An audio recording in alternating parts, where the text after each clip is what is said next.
Para aqueles que estavam ansiosos pelo Android Oreo no Galaxy S7 Edge, a espera finalmente acabou.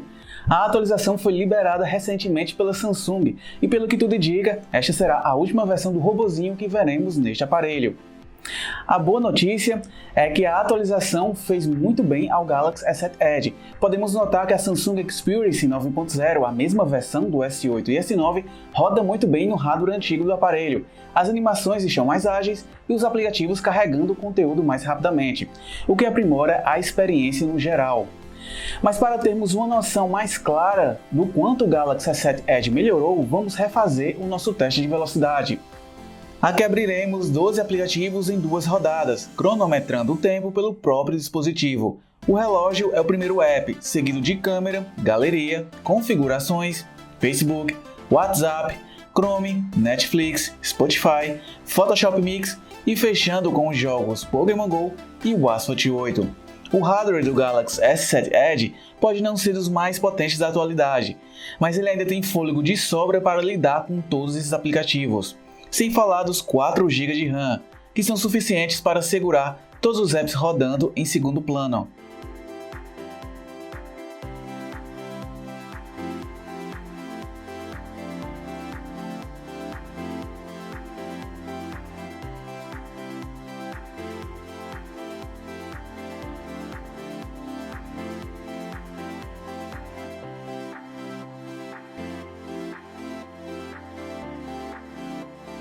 Na primeira rodada, o Galaxy S7 Edge levou apenas 52 segundos para abrir todos os aplicativos. Ele foi 25 segundos mais rápido do que em nosso teste anterior com o Nougat.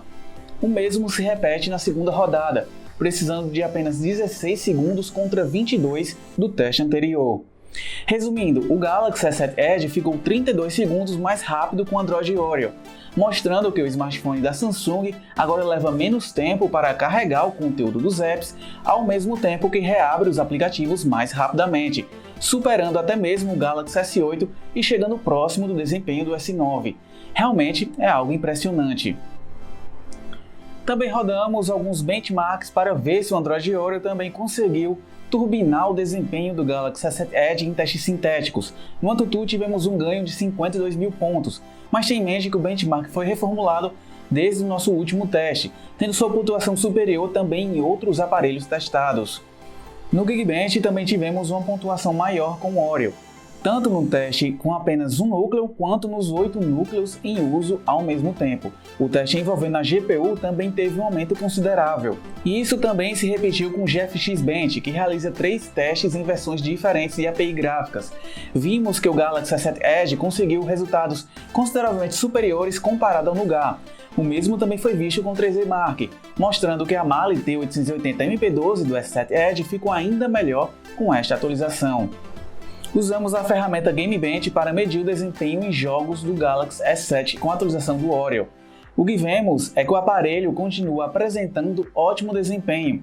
Em jogos como Mortal Kombat 5, Clash Royale, Justice 2, Subway Surfers e Vainglory, tivemos uma média acima de 30 FPS. A exceção fica para o Asphalt 8, que infelizmente vem travado para não passar de 30 no Android. Testamos também o PUBG Mobile. O jogo escolheu a configuração média por padrão, e aqui foi possível alcançar 25 FPS, mas é possível mudar a configuração para alta, o que faz com que a média vá para 30 FPS, mas tenha em mente que esse aumento acaba reduzindo a duração de bateria para menos de 3 horas de jogo. O que vemos é que o Android Oreo fez muito bem ao Galaxy S7 Edge. Ele ficou mais rápido na abertura de aplicativos e também conseguiu resultados superiores em benchmarks. A parte mais impressionante é que a Samsung Experience 9.0 fez com que o aparelho entregasse um desempenho similar aos flagships mais recentes da sul-coreana. Isso faz com que o Galaxy S7 Edge torne-se uma opção com custo-benefício ainda mais atrativo, ainda mais se levarmos em consideração o preço superior encontrado no Galaxy S8 e principalmente no S9. Se você busca um aparelho com ótimo desempenho em apps e jogos por menos de R$2.000, o Galaxy S7 Edge é uma forte opção a ser considerada, ainda mais agora com o Android Oreo. Para conferir ofertas do aparelho e também o nosso ranking com todos os testes realizados com outros smartphones, não esqueça de conferir os links na descrição do vídeo. Aproveite também para se inscrever aqui no canal do Tudo Celular. Aqui foi Francisco Lucena e até a próxima!